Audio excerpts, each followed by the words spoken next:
Sementara itu, pemirsa, masalah yang membelit sejumlah lembaga perkreditan desa (LPD) perlu segera disikapi. Langkah penyelamatan sangat diperlukan karena menyangkut eksistensi desa adat. Pemerintah Provinsi Pemprov Bali dan Majelis Desa Adat MDA diminta segera turun tangan. Hal tersebut disampaikan tokoh masyarakat adat yang juga Dekan Fakultas Hukum Universitas Mahasaraswati, Dr. Iketut Sukawati Lanang P. Perbawa di Denpasar.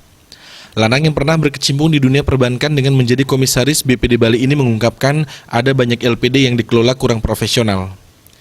Ini akibat dari besarnya otonomi desa adat, sehingga pengelolaan LPD pun lepas dari pembinaan lembaga yang berkompeten.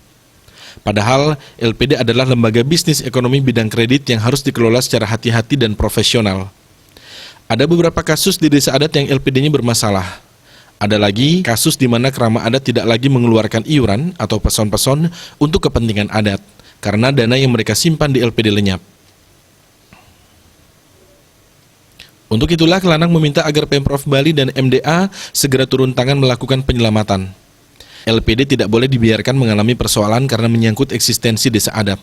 Langkah paling utama yang perlu dilakukan, lanjut Lanang, adalah dengan memeriksa kesehatan semua LPD yang ada. Dari pemeriksaan ini akan dapat dibuatkan kategori tingkat kesehatan LPD.